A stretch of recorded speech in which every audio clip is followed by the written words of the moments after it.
My parents pranked me on Christmas by giving away all my presents, so I left and never came back. My parents love pranking their kids.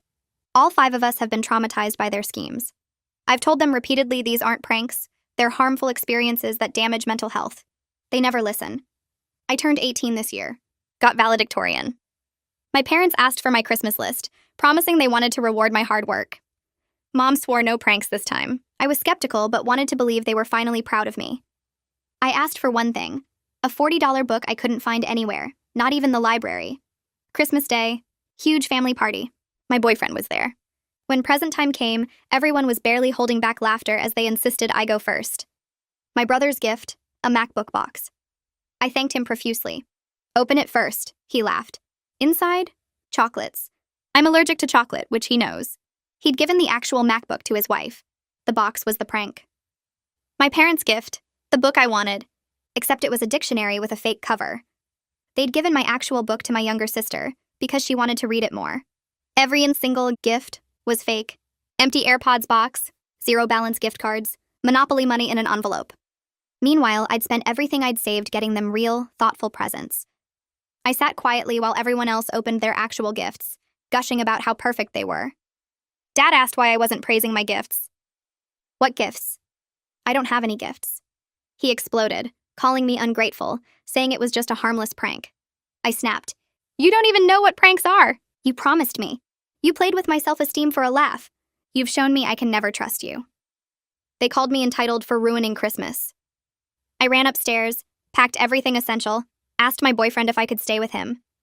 As we left, my family tried physically blocking me, demanding I apologize for spoiling their mood. The hypocrisy. My boyfriend took me to his parents' house instead. They welcomed me warmly, gave me a real dinner, real presents, including the book I'd wanted. When we got to his apartment, I completely broke down. I'd been shown my value to my family, less than a joke. I blocked them all. 2 weeks later, they're calling me a spoiled brat on social media, saying I'm doing this for attention and money. My brother harasses my boyfriend in public. They posted that I'm having a tantrum and will come to my senses.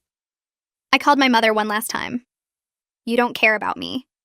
You only want me back so you have someone to prank. You gave away my presents to make me watch others be happy while I suffered. I'm done. Find someone else to be your entertainment. She started apologizing frantically, then slipped. We can wait for your apology when you come to your senses. Still expecting me to apologize, still lying, still manipulating. I hung up and blocked them forever. But here's what they don't know yet. My boyfriend proposed last night. His family is throwing us an engagement party next week. My future in-laws are already calling me daughter. They've shown me more love in 2 weeks than my biological family did in 18 years. My parents are about to learn from social media that not only am I never coming back, but I'm building a real family with people who actually love me. They'll see the photos, the joy, the real presents, the real love.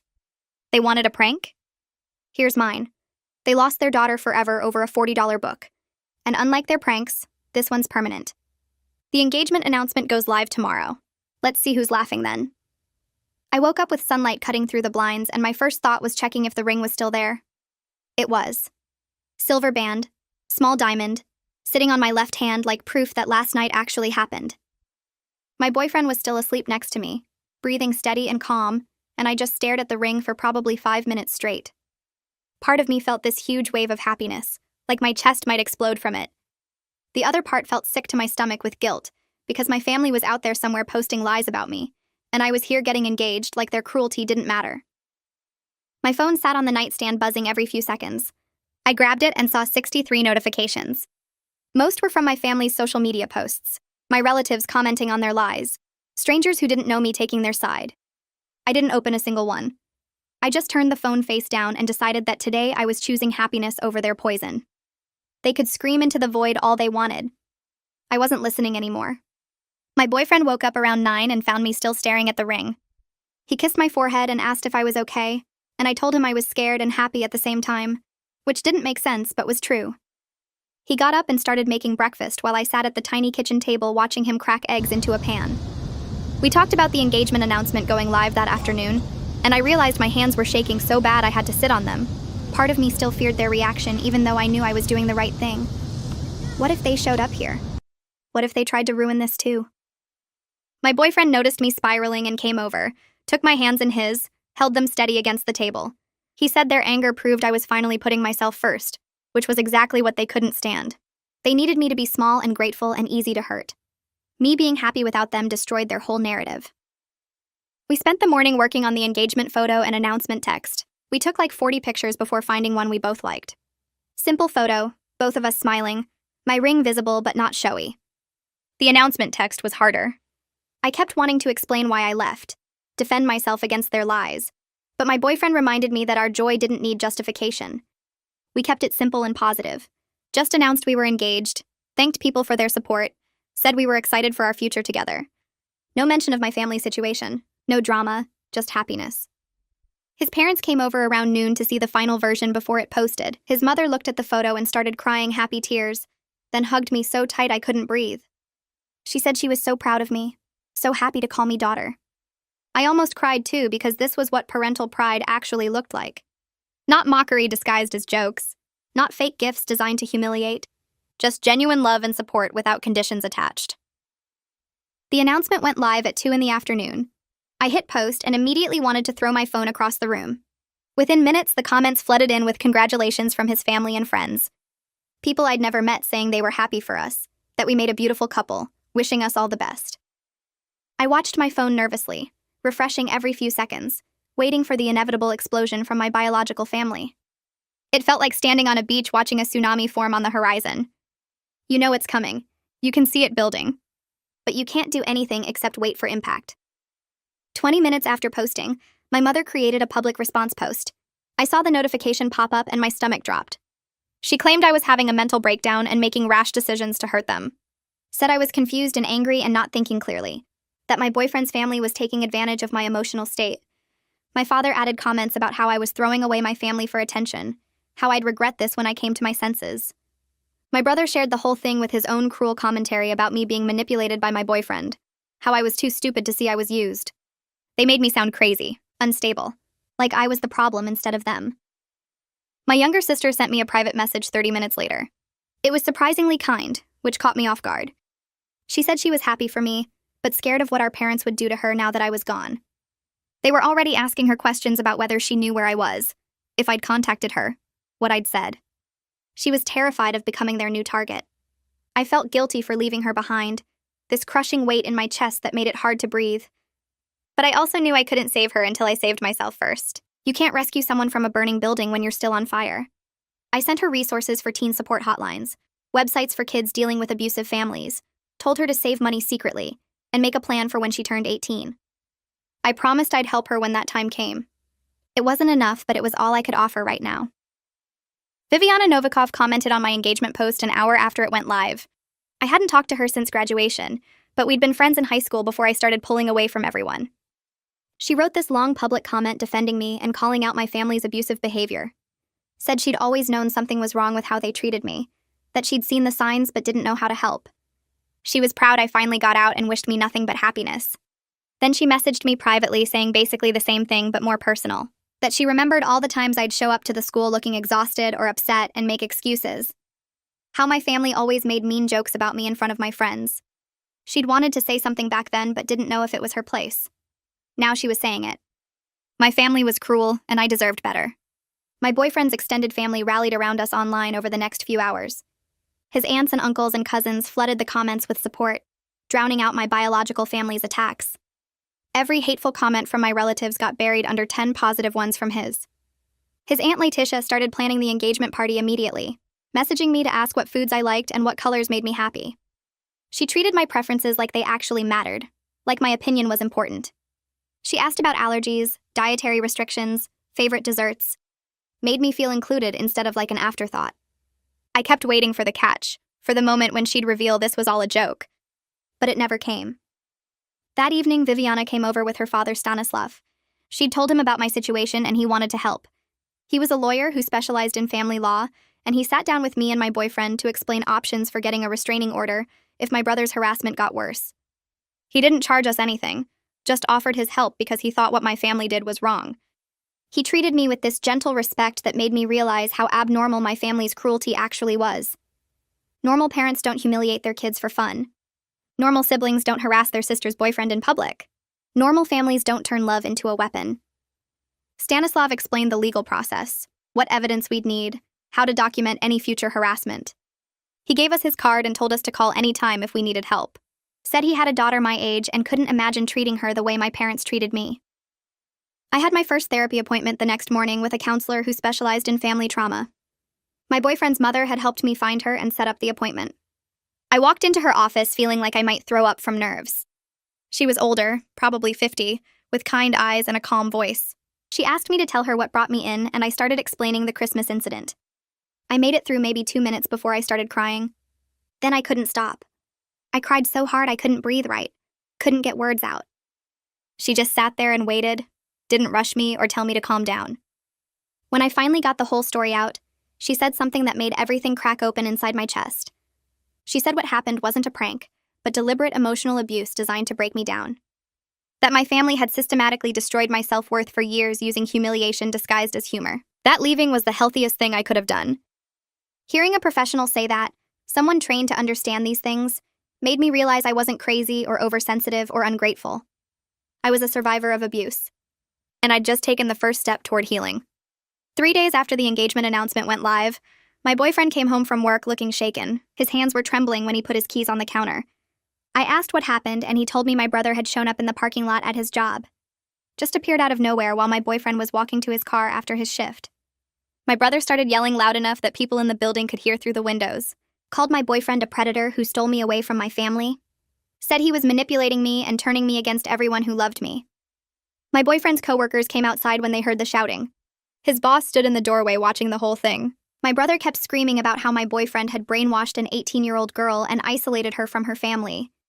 He was making a scene on purpose, trying to make my boyfriend look like some kind of monster in front of his coworkers. Security from the building next door came over and told my brother to leave. He finally got in his car, but not before shouting that this wasn't over. My boyfriend's boss pulled him aside after and told him he needed to file a police report, said this was harassment and it happened on company property where other employees witnessed it. His boss was worried about safety and liability. We called Stanislav that afternoon and he met us at the police station 2 hours later. The officer who took our report was this older guy with gray hair who looked tired. He wrote down everything my boyfriend said about the parking lot incident, asked if there had been other harassment. We told him about the social media posts, the messages, the previous confrontations. Stanislav had printed out screenshots of everything my family had posted online. The threats, the attacks, the lies they were spreading. The officer looked through all of it and nodded like he'd seen this before. He said families who lose control over someone often escalate their behavior, that we should document every single contact attempt from here on out. Every message, every phone call, every time they showed up somewhere.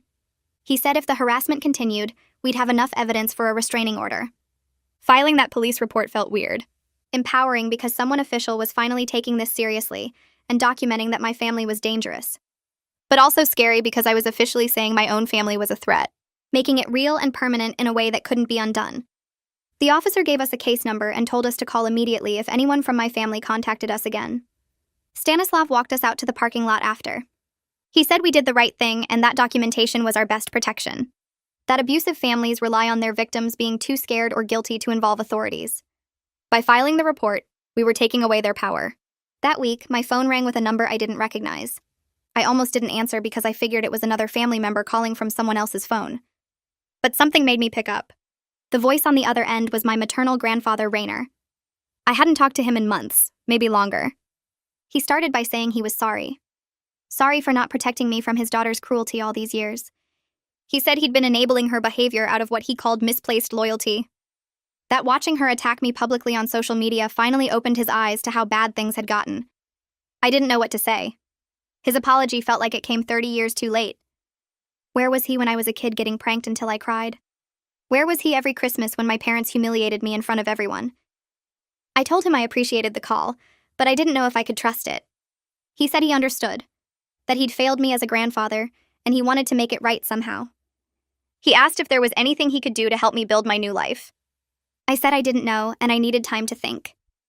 We hung up, and I sat there staring at my phone, feeling confused and angry and sad all at once.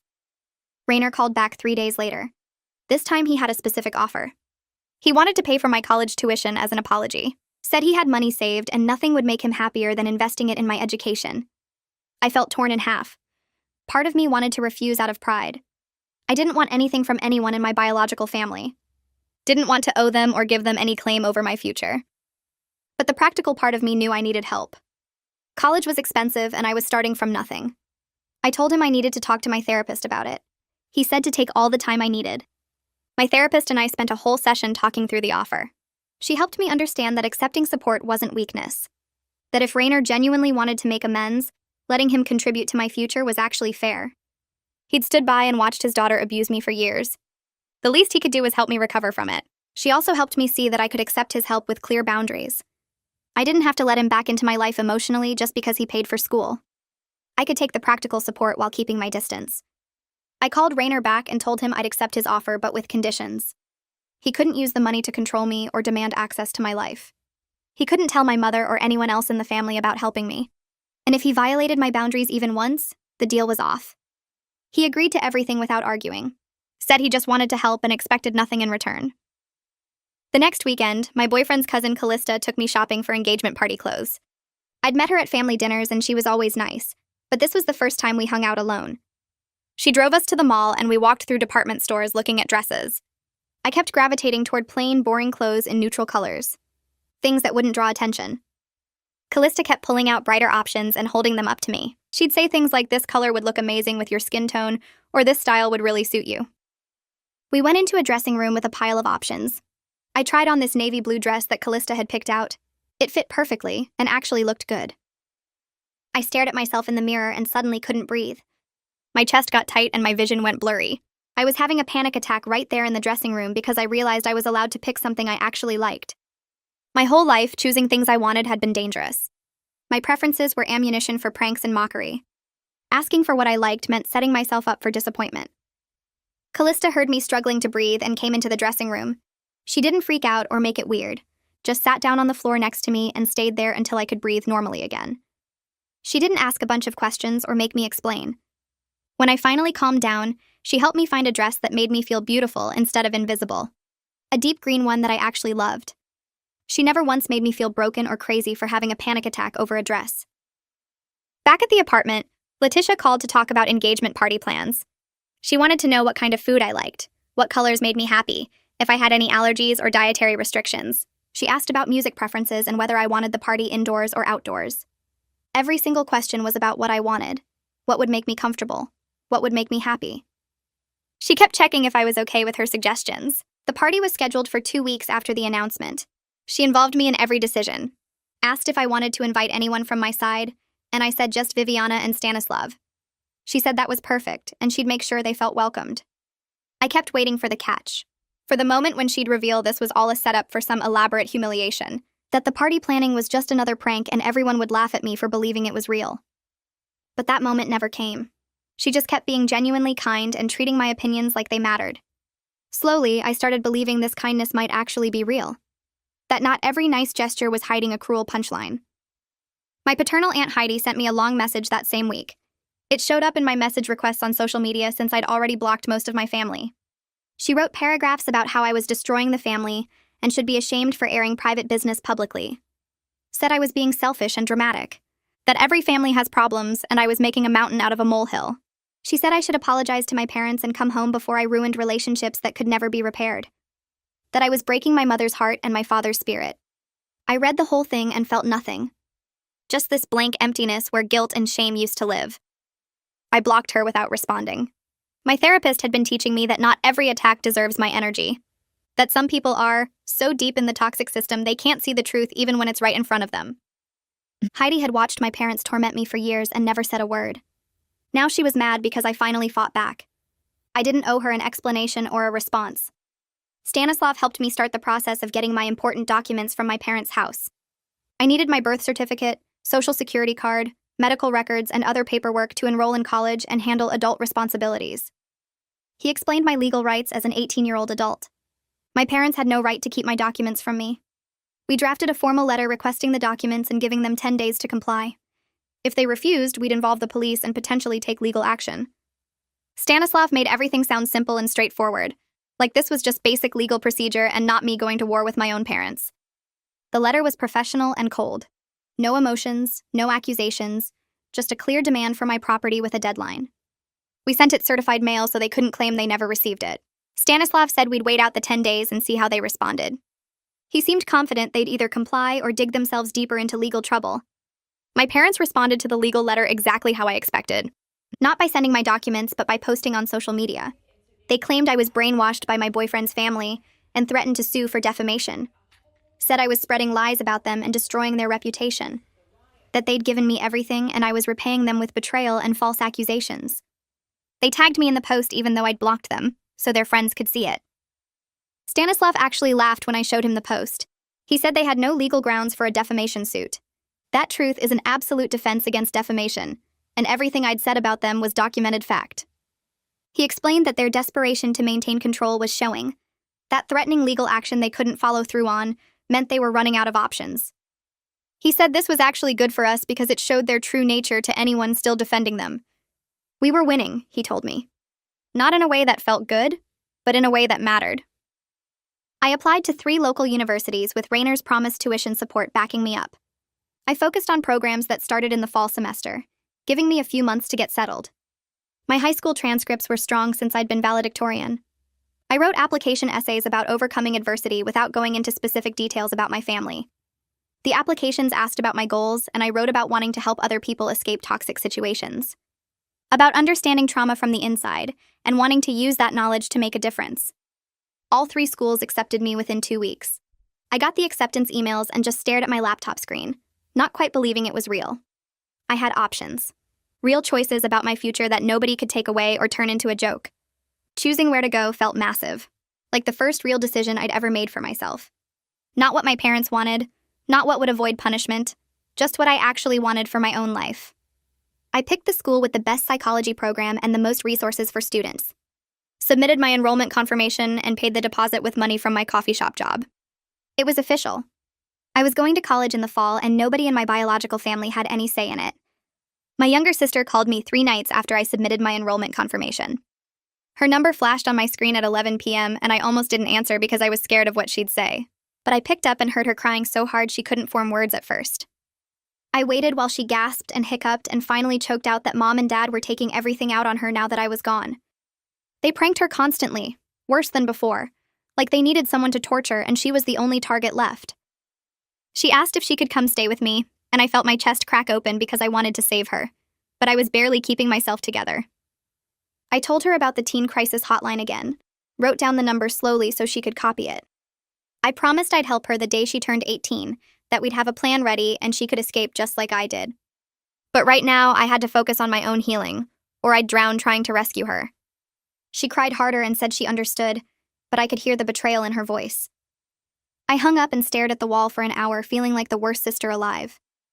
The week before the engagement party, a message request popped up on my social media from an account I didn't recognize. The profile had no photo and only 3 friends, and the name was just random letters and numbers.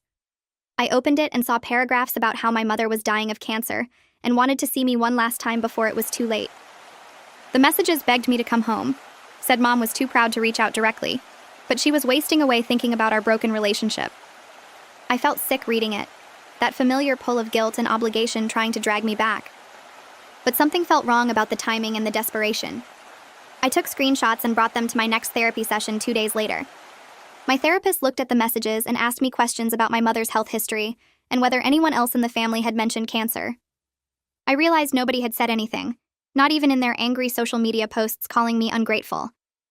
My therapist explained this was a classic manipulation tactic called hoovering, where abusers fake emergencies to pull their victims back into contact. We blocked the account together during the session while she watched, and she reminded me that real medical emergencies get communicated through proper channels, not through fake anonymous accounts. I felt stupid for almost falling for it, but also relieved that I'd learned to question instead of just obeying. Ted showed up at our apartment the following Saturday with a leather folder and a laptop. He was my boyfriend's uncle, a financial advisor who'd offered to help us plan for our future. He sat at our kitchen table and opened spreadsheets that showed different budget categories and explained how to track income and expenses. He taught me about building credit by getting a secured card and paying it off every month. He showed me compound interest calculations and retirement accounts and all these practical life skills my parents never bothered sharing. They'd kept me ignorant on purpose, I realized, so I'd always need them and never feel capable of surviving alone. Ted treated me like a smart adult who could understand complex concepts asked my opinion on financial goals, and praised my questions instead of mocking them. He spent 3 hours with us and never once made me feel stupid or childish. When he left, I sat with my boyfriend and admitted how much my family's constant mockery had damaged my confidence in my own intelligence. I'd been valedictorian but still felt dumb because they'd convinced me my achievements didn't matter.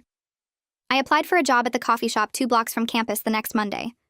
The manager interviewed me right there, asked about my availability and whether I had customer service experience. I admitted I'd never had a real job before, and she smiled and said everyone starts somewhere. She hired me on the spot and scheduled my training shifts for that week. Learning to work the espresso machine and memorize drink orders felt overwhelming at first, but my manager was patient and kind while teaching me. She corrected my mistakes gently and celebrated when I got things right. Making my own money felt powerful in a way I didn't expect, like I was proving I could survive without my family's resources or approval. My first paycheck was only $200, but I stared at it like it was $1 million because I'd earned it myself. Every shift I worked was evidence that I was capable and independent and didn't need them. 3 days before the engagement party, building security called our apartment at 7 in the evening. The guard said my father and brother were in the lobby demanding to see me and refusing to leave. My boyfriend pulled up the security camera feed on his phone, and we watched them yelling and gesturing at the guard. My father's face was red, and my brother kept pointing at the elevator like he was going to force his way up. The guard stayed calm and professional, explaining they weren't on the approved visitor list and needed to leave the property. My brother shoved the desk, and my father started threatening legal action. We watched the guard pick up his phone and call the police while keeping his body between them and the elevator. My boyfriend added the security footage to our documentation file, the growing collection of evidence showing my family's harassment pattern. We stayed safely inside our apartment while the situation played out 4 floors below. The police arrived within 10 minutes, and I watched from our window as 2 officers approached my father and brother in the parking lot. The officers talked to them for several minutes while my father gestured wildly, and my brother crossed his arms looking furious. One officer walked over to the security guard and took notes while the guard explained what happened. Then both officers returned to my father and brother, and I could see them delivering some kind of warning. The officers pointed at their patrol car and then at my father and brother, making it clear they were serious. My father's shoulders slumped and my brother kicked at the ground, but they both walked to their car and drove away. The security guard called our apartment and explained the police had warned them about harassment and trespassing. One more incident would result in arrests. Instead of feeling guilty like I used to, I felt relieved that someone with authority was finally protecting me from them. They couldn't just show up and intimidate me anymore. There were consequences now. My therapy session the next day focused on managing the guilt I felt about the engagement party. I kept thinking about my sister at home suffering while I celebrated, and it made me want to cancel everything. My therapist asked me directly if my healing caused my sister's pain or if my parents' abuse caused it. I knew the answer, but saying it out loud was hard. She explained that I couldn't set myself on fire to keep others warm, that sacrificing my own recovery wouldn't save my sister. The best thing I could do was heal myself and be strong enough to help her when she was ready to leave. She reminded me that my parents had choices and they chose cruelty, that their behavior wasn't my responsibility to fix. I left the session feeling less guilty but still sad, understanding that some situations don't have solutions that make everyone okay. Sometimes you just have to save yourself first. The night before the engagement party, I had nightmares about my family crashing it and ruining everything. I dreamed they showed up and started pranking all the guests, turning the whole celebration into a joke at my expense. I dreamed my boyfriend's family laughed along with them and I was alone again with nowhere to go. I woke up crying into my boyfriend's shoulder at 3 in the morning, my heart racing and my hands shaking. He held me and reminded me that his entire family would be there protecting us, that security knew not to let my parents in, that I wasn't alone anymore. He stroked my hair and told me about all the people who loved me and wanted to celebrate our engagement. His voice was steady and calm, and eventually I fell back asleep feeling safer than I ever did in my childhood home. When I woke up again at 8, sunlight was coming through the window and my boyfriend was still holding me. The engagement party day arrived and Callista and Letitia showed up at 9 to help me get ready. They brought makeup and hair supplies and turned our bathroom into a preparation station. Callista did my hair while Letitia picked out my dress and jewelry, both of them chatting and laughing like this was the most fun they'd had in weeks. They shared funny family stories about my boyfriend as a kid, including me in their world so naturally that I almost forgot I hadn't known them my whole life. Letitia told me about the time my boyfriend tried to run away at age 6 and made it to the end of the driveway before getting scared. Callista described how he used to hide vegetables in his pockets at dinner and feed them to the dog. They treated the preparation like a celebration instead of a chore, making me feel beautiful and wanted instead of invisible and mocked. The party was beautiful, held in my boyfriend's parents' backyard with string lights and flowers and a table full of food that people actually wanted me to enjoy. White and yellow lights hung between the trees and created this warm glow as the sun started setting. Tables covered in real cloth had centerpieces made of roses and baby's breath. The food table stretched along the back fence with pasta and salads and fruits and desserts, all of it real and meant for eating instead of some cruel joke. Extended family members arrived and hugged me warmly, introducing themselves and asking about my plans for college. My boyfriend's grandmother pulled me aside and told embarrassing stories about him as a kid, treating me like I already belonged in their family history. His cousins asked about my major and my job and acted genuinely interested in my answers. Every person there made me feel welcomed and valued, like my presence mattered and my happiness was something worth celebrating. Halfway through the party, my boyfriend's father stood up and clinked his glass with a spoon to get everyone's attention. The conversations died down and people turned toward him, and I felt my stomach tighten because I wasn't used to being the center of attention in good ways. He cleared his throat and looked directly at me with this expression that was so warm it made my chest hurt. He started talking about how proud he was to officially welcome me into their family, and his voice cracked halfway through the sentence. He said he'd watched me over the past few weeks and seen how strong and kind I was despite everything I'd been through. He called me his daughter, and tears started running down my face before I could stop them. These weren't the scared tears or angry tears I'd cried my whole life. These were different, lighter somehow, like something heavy was lifting off my shoulders. Everyone raised their glasses and cheered, and his wife came over to hug me while I tried to wipe my face. My boyfriend squeezed my hand and whispered that I deserved this, that I deserved to be loved without conditions. I looked around at all these people smiling at me with genuine happiness, not the cruel anticipation of a punchline, and something in my brain finally started to believe I might actually be worth something. We moved to the cake table after the toast, and someone handed me a knife to cut the first slice. My boyfriend stood next to me with his hand over mine on the knife handle, and we cut through the white frosting together. Everyone clapped and took photos, and I kept waiting for someone to shove my face into the cake or turn it into a joke. But nobody did. They just celebrated normally, like decent people who respected boundaries. We fed each other small bites of cake, and everyone cheered again, and it was so simple and kind that I felt tears threatening again. My boyfriend's grandmother came over and told me about their family tradition of keeping the top layer of the wedding cake for the first anniversary.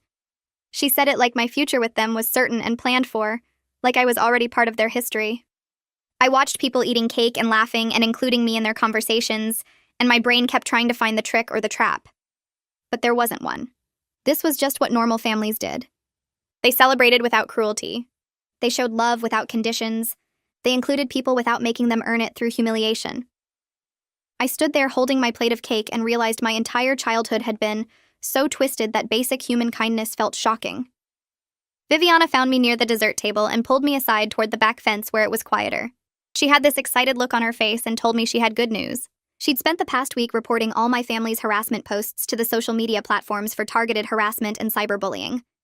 She showed me her phone where several of my parents' accounts had temporary suspensions for violating community guidelines. Requested Reads is on Spotify now. Check out link in the description or comments. My brother's main account was suspended for 30 days. My father's account had a warning. She'd documented everything they posted about me and submitted it with explanations about the harassment campaign. I stared at her phone, feeling this weird sense of victory mixed with exhaustion. It wasn't going to stop them permanently, but it slowed them down. It made their attacks harder to spread.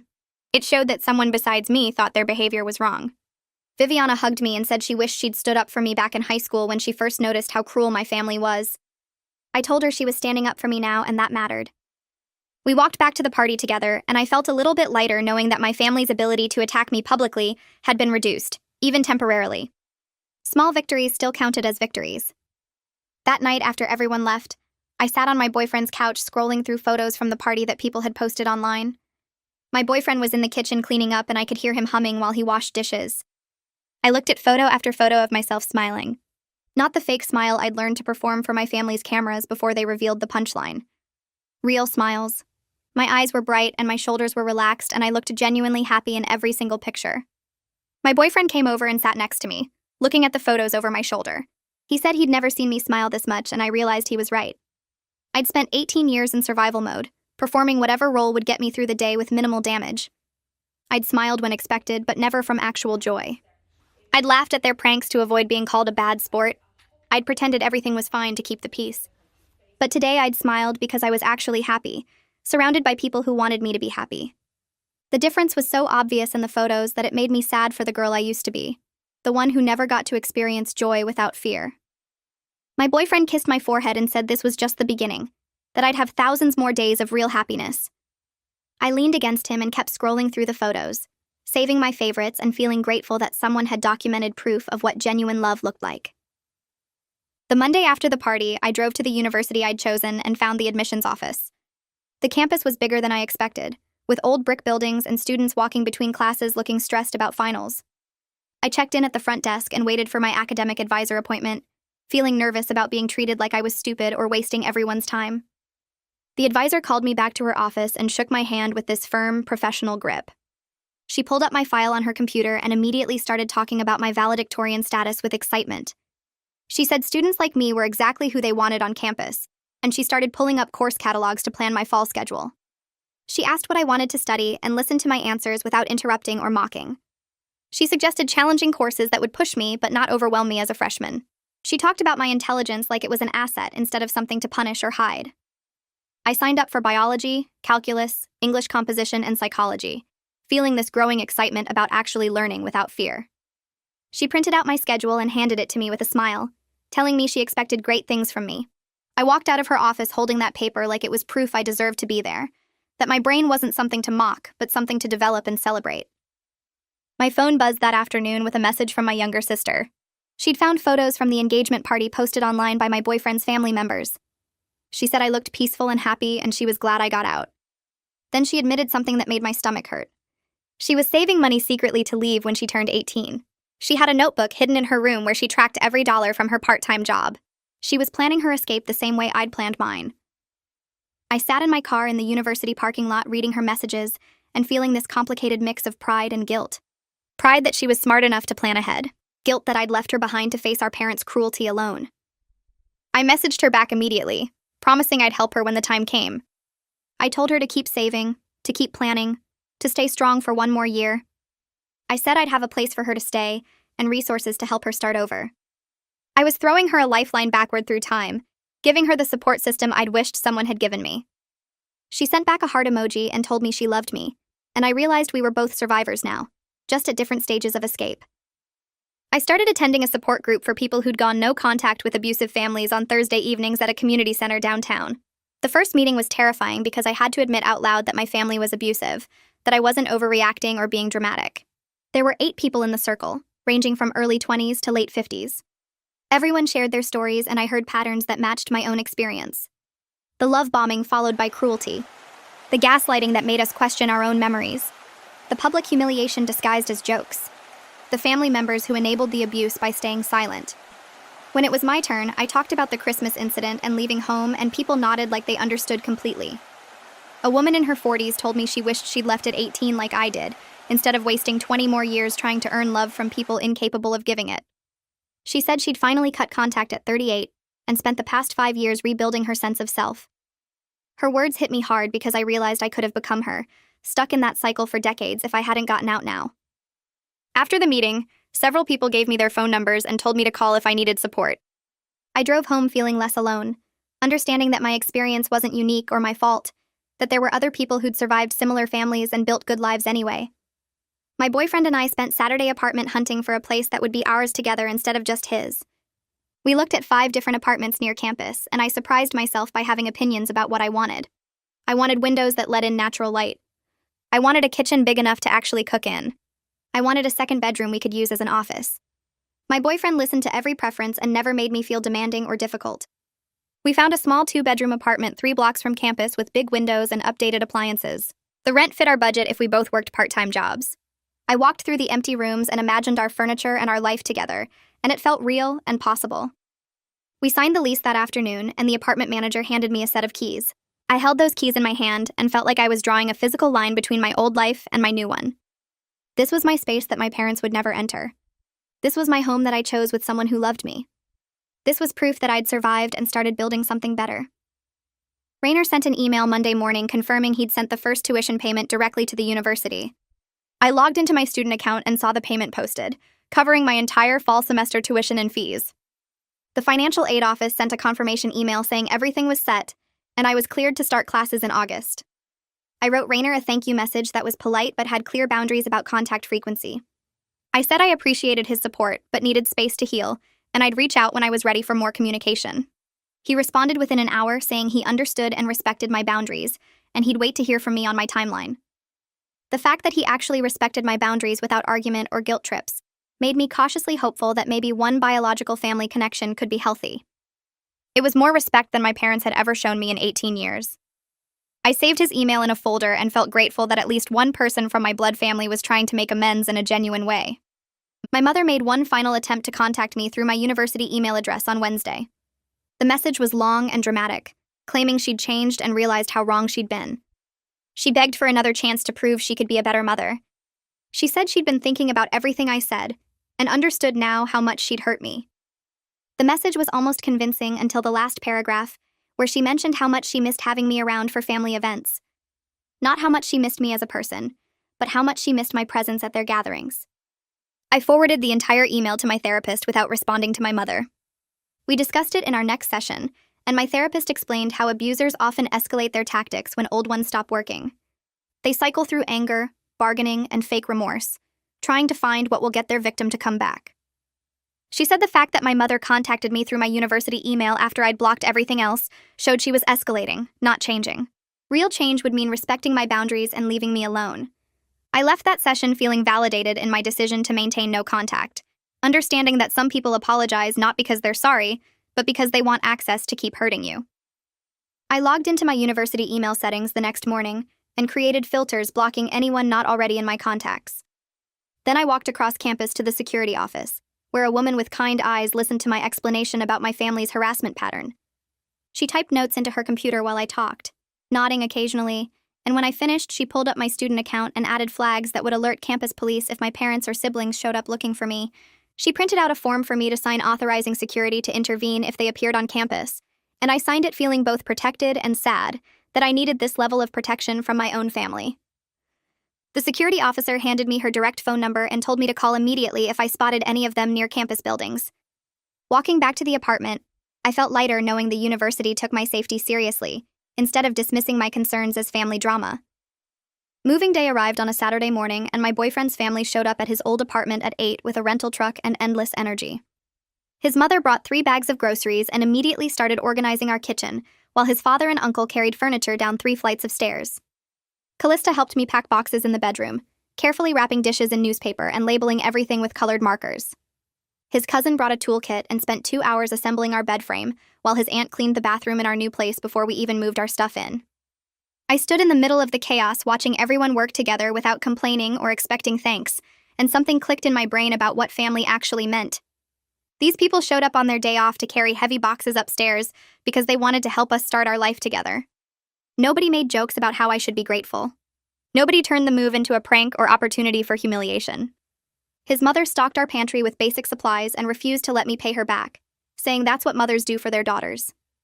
By late afternoon, our new apartment had furniture in every room and food in the fridge, and I sat on our couch surrounded by people who chose to love me without conditions. Our first night in the apartment felt surreal after everyone left, and we were alone with our belongings scattered everywhere. We ordered pizza because neither of us had energy to cook, and we sat on the living room floor eating straight from the box because our dining table wasn't fully assembled yet. The apartment was quiet, except for traffic sounds from the street below, and I kept looking around at our space like I might wake up and find myself back in my childhood bedroom. My boyfriend caught me staring at the walls and asked what I was thinking, and I told him I was scared this would all disappear, that I'd wake up and discover the past month was just a dream my brain invented to cope with Christmas. He put down his pizza slice and took both my hands, looking directly at me with that serious expression he gets when he needs me to really hear him. He said this was real and permanent, that we signed a lease together and his whole family witnessed us building this life, that I wasn't going to wake up back in that house ever again. I cried into his shoulder while he held me on our unfinished living room floor, and eventually the tears stopped and I believed him. I started my summer job at the coffee shop the following Monday, arriving 30 minutes early because I was nervous about messing up. My manager was a grad student named Sarah who trained me on the espresso machine with endless patience, showing me how to steam milk 3 times until I got it right. My coworkers were all college students who complained cheerfully about their parents while we worked through the lunch rush.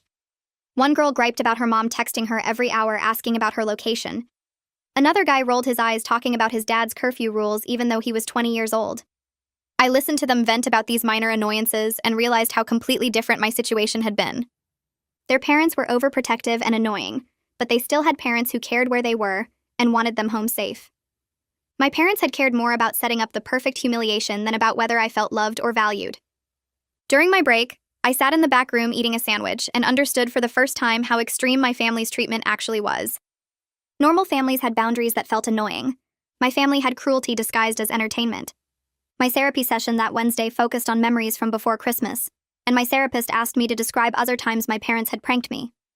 I talked about my 13th birthday when they wrapped empty boxes and filmed my disappointment, about the time they told me I got into my dream summer program, then revealed it was fake, about countless small moments where they chose mockery over support. She listened without interrupting, taking notes occasionally, and when I finished, she explained that what I experienced wasn't normal teasing, but prolonged emotional abuse designed to keep me insecure and dependent. She introduced breathing techniques for managing my constant hypervigilance, that feeling of waiting for the next attack that made my shoulders tight and my stomach hurt. She said my trust issues and anxiety were normal responses to growing up in an environment where love was always conditional on accepting humiliation. We practiced grounding exercises where I focused on physical sensations in the present moment instead of scanning for threats. By the end of the session, I understood that healing would take years of work, but at least now I had tools to start processing the damage. Callista invited me to hang out with her friend group on Friday night, and I almost said no because meeting new people made me anxious. But I forced myself to go, and we met at a restaurant downtown where 4 of her friends were already seated in a booth. They welcomed me warmly, sliding over to make room, and nobody asked invasive questions about why I was living with my boyfriend at 18 or where my parents were. We talked about movies and music and complained about summer jobs, and I laughed at their stories without waiting for someone to turn my happiness into a punchline. One girl invited us all to see a concert next month and included me automatically in the group text. Another guy recommended a book series and promised to lend me the first one. We went to a late movie after dinner, and I sat between Callista and her friend Eva, eating popcorn and feeling normal for the first time in months. Walking back to the parking lot afterward, Callista linked her arm through mine and said she was glad I came out, that her friends really liked me. I realized I was learning how to have fun without constantly bracing for punishment. My brother's harassment stopped completely after his 3rd police warning, and Stanislav explained over coffee that the documentation we'd built meant any further contact could result in actual criminal charges. He showed me the file he'd compiled with dates and descriptions of every incident, photographs of my brother confronting my boyfriend at work, copies of threatening social media messages, and the police reports from his apartment building visits. He said this evidence proved a pattern of escalating behavior that courts took seriously, and one more incident would likely result in my brother getting arrested. The silence from my biological family felt strange at first, like waiting for a storm that never arrived. I kept checking my phone expecting angry messages or seeing my brother's car following us. But days passed with nothing, then a week, then 2 weeks, and gradually the knot in my stomach started loosening. The silence shifted from feeling like the calm before disaster to feeling like actual peace, like maybe I'd finally convinced them I was serious about cutting contact. My class schedule for fall semester arrived by email in early July, and I logged into the student portal to see my courses listed in neat rows. I'd registered for Introduction to Psychology, English Composition, College Algebra, Biology with Lab, and a freshman seminar on family systems. Buying my textbooks with money I'd earned myself felt powerful in a way I hadn't expected, like I was investing in my own future instead of depending on people who might use their support as leverage. My boyfriend came with me to the campus bookstore and took photos of me surrounded by stacks of textbooks, looking genuinely excited instead of anxious about starting college. I posted one photo online with a caption about new beginnings and fresh starts, and the comments filled with encouragement from his family and my coworkers. My mother's fake account tried to comment something negative, but I'd blocked it before she could finish typing. Looking at my textbooks stacked on our coffee table, I felt proud of myself for the first time in months. Viviana and I met for coffee the next week at a shop near campus, and she apologized immediately for not speaking up during high school when she noticed how my family treated me. She said she'd seen my mother mock me at the school events and heard my siblings make cruel jokes about me, but she'd been too scared to say anything because she didn't want to make things worse. I told her she was just a kid too, and not responsible for protecting me from my parents, that I didn't blame her for not knowing how to help. We talked for 2 hours about high school memories and what we'd both been doing since graduation, and forgiving her felt easier than I expected. Letting go of resentment toward Viviana helped me understand something important about responsibility and blame. I wasn't responsible for fixing my family's dysfunction or making them treat me better. Their choices were theirs, and my only job was protecting myself and building a better life. Viviana promised to stay in touch and invited me to her birthday party next month, and I said yes without the usual fear that accepting invitations meant setting myself up for disappointment. My younger sister's birthday message arrived late one night asking specific questions about how I'd planned my escape. She wanted to know how I'd saved money without our parents noticing, where I'd hidden important documents, how I'd known when it was safe to leave. Reading her questions, I realized she was 17 now and building her own exit strategy for next year. I video called her from our bedroom while my boyfriend gave us privacy, and I walked her through everything step by step. I told her to open a bank account at a different bank than our parents used, to keep the statements going to a friend's address, to photograph all her important documents and store copies in the cloud. I explained how I'd slowly moved essential belongings to my boyfriend's place over several weeks, so my parents wouldn't notice everything disappearing at once. She took notes on her phone while I talked, and I saw my own desperation reflected in her face. I promised to help her when she turned 18, that she could stay with us if she needed to, that she wouldn't have to face this alone like I did. Becoming the older sibling I'd needed but never had felt like turning my pain into something useful, like maybe surviving my family's cruelty meant I could help her survive too. I'd helped my younger sister plan her escape, becoming the older sibling I'd needed but never had, and that act of protection helped me understand that surviving my family's cruelty meant I could help her survive too. The university sent an email about freshman orientation 3 weeks before classes started, and I registered immediately, putting my boyfriend's name down as my guest since he'd be starting graduate classes at the same school. Walking onto campus felt different from I'd expected. Not scary, but exciting, like I was finally allowed to want things for myself without waiting for punishment. My boyfriend held my hand as we toured the student center and library, stopping to take photos in front of the big fountain where students threw pennies and made wishes. I threw one in and wished for the courage to keep moving forward instead of backward, and when I told him what I'd wished for, he kissed my forehead and said I already had that courage. The orientation leader showed us the psychology building where most of my classes would be, and I felt this weird pride looking at the classrooms and thinking about studying there. My therapist had asked during our last session how I felt about starting college, and I'd admitted I felt excited instead of terrified, which she said was a significant marker of healing progress. The feeling stayed with me all day during orientation, this sense that my future belonged to me now instead of being something my family could take away as a joke. We grabbed lunch at the campus cafeteria, and I tried not to think about how my parents had promised to help with college costs before Christmas, how that promise had been just another setup for disappointment. My boyfriend's parents had offered to cover my meal plan as an early wedding gift, and I'd accepted without the usual panic that accepting help meant owing someone my dignity. After orientation ended, we walked back to our apartment, and I felt tired but good, like I'd accomplished something real just by showing up and believing I deserved to be there. That night, I opened my laptop and started writing a letter to my younger sister, typing out everything I wished someone had told me about healing from family trauma. I explained how the guilt would try to convince her she was wrong for leaving, how our parents would use every manipulation tactic to make her doubt herself, how the freedom would feel scary at first because she'd spent 17 years learning that safety meant staying small and quiet. I wrote about therapy and how finding the right counselor took time, about setting boundaries and how people who loved you would respect them instead of treating them like challenges to overcome. The letter grew longer as I kept typing. Paragraphs about anger being healthy and protective instead of something shameful, about how she didn't owe our parents forgiveness or reconciliation just because they were family. I saved it in a folder labeled for sister, without sending it yet, wanting to give her the roadmap I'd had to draw myself in the dark, but knowing she needed to be ready to receive it. Writing everything down helped me see how far I'd come since Christmas, how I'd gone from completely broken to building an actual life, and I hoped reading it someday would help her believe escape was possible. My boyfriend found me crying at the laptop and sat down next to me, reading over my shoulder until he understood what I was writing. He wrapped his arms around me, and we sat there quietly for a while before he said something that surprised me. He suggested we set a wedding date for next summer after my freshman year, giving us time to save money and plan properly instead of rushing because we were scared or desperate. The idea of planning something that far ahead felt strange, like I was allowed to assume good things would still be happening to me a year from now. His parents had already offered to help with wedding costs, and this time I said yes without the defensive panic that usually came with accepting support. My therapist had been working with me on understanding that accepting love and support didn't make me weak or indebted, that healthy relationships involved mutual care instead of one person always owing the other. We spent the rest of the evening looking at wedding venues online, nothing fancy but places that felt like us, and I realized I was planning a future instead of just surviving the present. The shift felt huge even though it was just looking at pictures of gardens and small reception halls because I was choosing what I wanted instead of preparing for what would be taken away. My manager at the coffee shop pulled me aside during my shift the next week to tell me I'd completed my summer job training successfully. She said I was promoted to shift supervisor because I was a natural leader who made customers feel welcomed, and the compliment hit me so hard I had to excuse myself to cry in the back room. I'd spent 18 years being told I was stupid and worthless, that my accomplishments were jokes, and my efforts were things to mock, and hearing genuine praise felt almost painful because I didn't know how to process it. My coworker found me and asked if I was okay, and I tried explaining that I wasn't used to praise. That wasn't followed by a punchline or humiliation.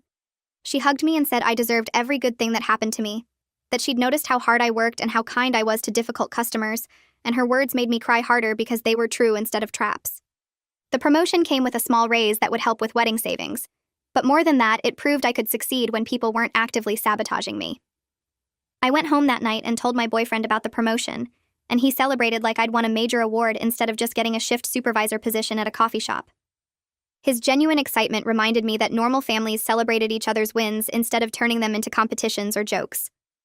My therapy session that week brought a breakthrough I hadn't expected when my therapist asked how I felt about my family now. I'd been saying I felt hurt and sad, using the safe emotions that made me seem like a good person, but she pushed me to go deeper. Finally, I admitted I was angry at them, furious actually, and saying it out loud felt like breaking a rule I'd followed my whole life. She helped me understand that anger was healthy and protective, that being mad at people who hurt you wasn't the same as being a bad person, and we practiced expressing anger in safe ways. I yelled into a pillow about the Christmas incident, about every prank and humiliation and moment they'd made me feel worthless, and afterward I felt lighter instead of guilty. My therapist explained that I'd been taught to suppress anger because angry people fought back, and my family needed me compliant and easy to hurt. Learning to access my anger meant I was starting to feel less like a victim, and more like a survivor who fought back, and that shift changed something fundamental in how I saw myself. Walking out of that session, I felt taller somehow, like I'd reclaimed space I'd been taught to give away. Rainer called me a few days later asking if he could attend some of my university events, specifically the freshman orientation ceremony in August. I almost said no automatically, but something made me pause and consider whether having one biological family connection might be healthy if the boundaries were clear. I agreed to let him come with explicit rules about behavior and emotional expectations, explaining that I wasn't ready for deep family reconciliation, but I could handle his presence at public events. He accepted the boundaries without argument or guilt trips, promising to show up on time and behave respectfully, and I felt cautiously optimistic about having one biological family member who might actually respect my needs.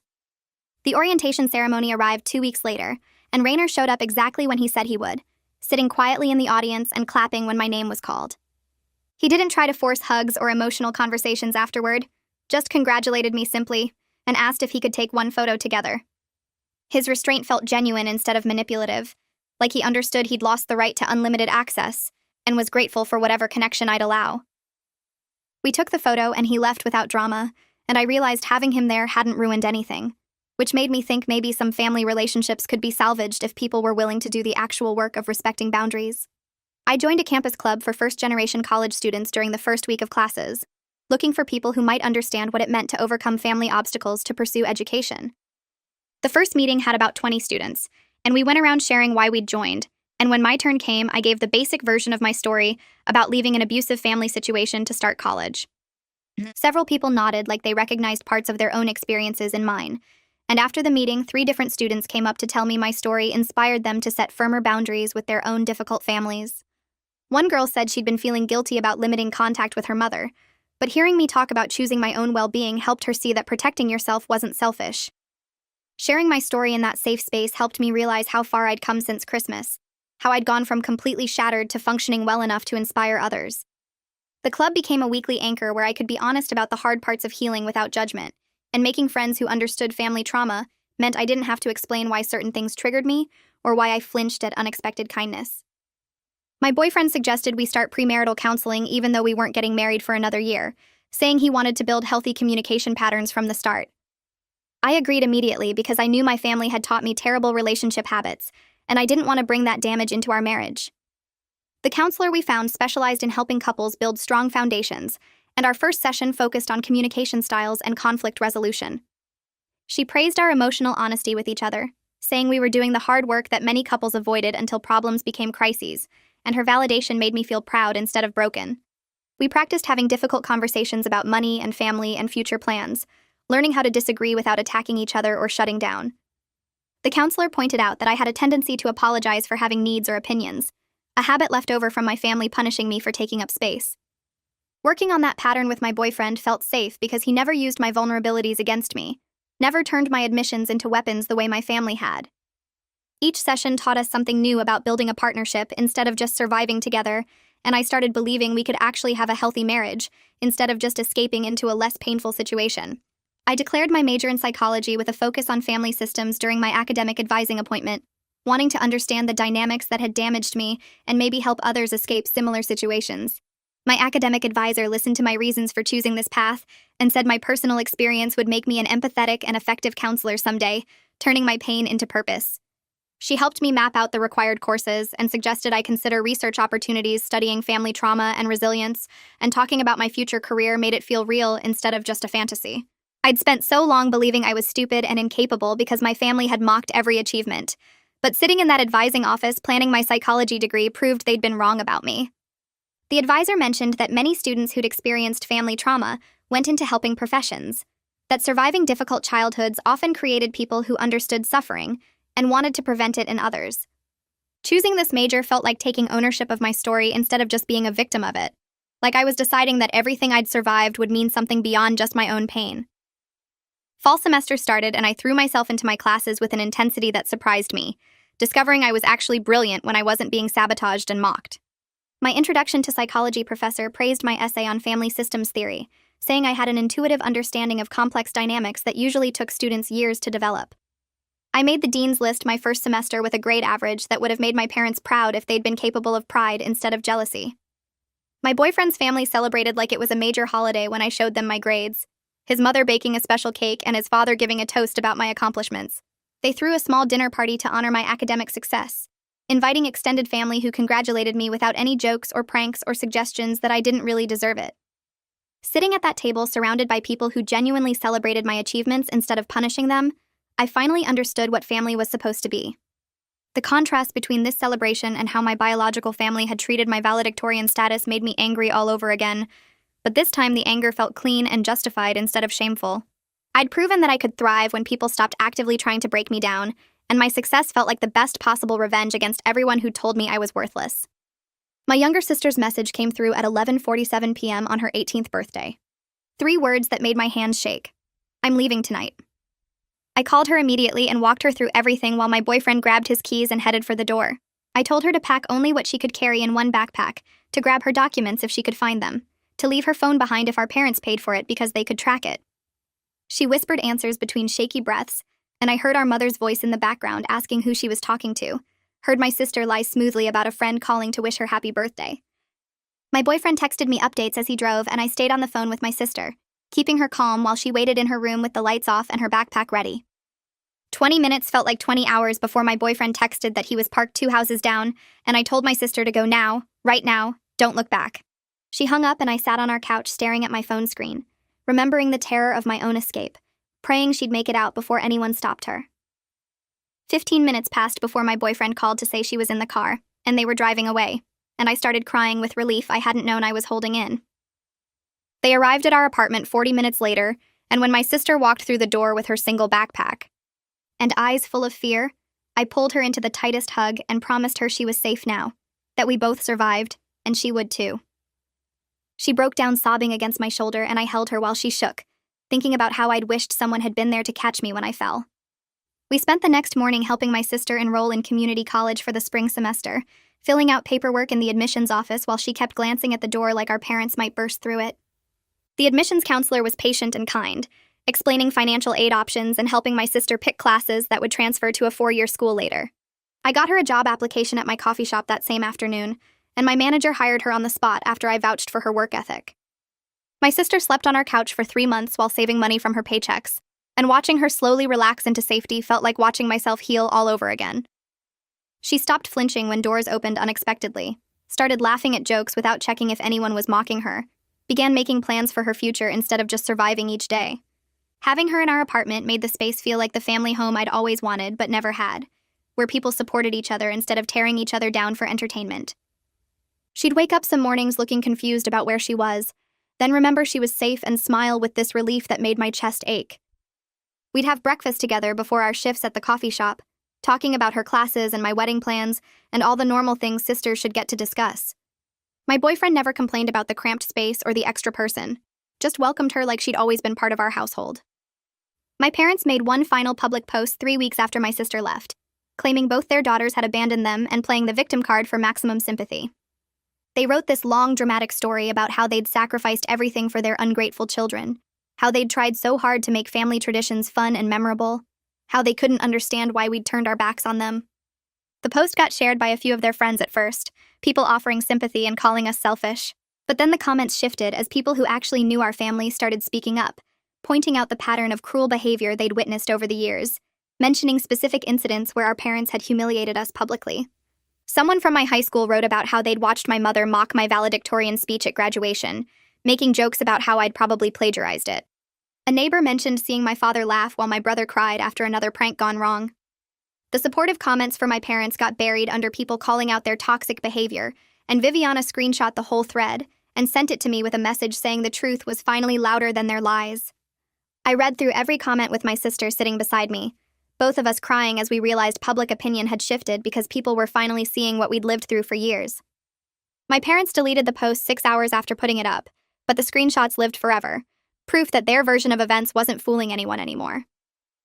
A year after that terrible Christmas, I'm planning my wedding with my chosen family while helping my sister build her independent life and starting my sophomore year with a strong grade average and clear career goals. My sister moved into her own studio apartment last month, decorating it with furniture from thrift stores and plants she's learning to keep alive, visiting us twice a week for dinner and game nights. She's dating someone from her college classes who treats her with respect and patience, and watching her experience healthy love makes me grateful we both escaped before the damage became permanent. I'm taking upper-level psychology courses now, learning about family systems and trauma responses and all the theories that explain why our parents behaved the way they did, turning my pain into knowledge that might help other people someday. My boyfriend's mother asks me yesterday what I want for Christmas this year, and I tell her I already have everything I needed. A family who loves me without conditions and the freedom to become who I was always meant to be. Well, that's another emotional roller coaster that probably didn't need to happen. If you're still here, I'm both impressed and a little worried. Go ahead and subscribe, you've already proven your dedication.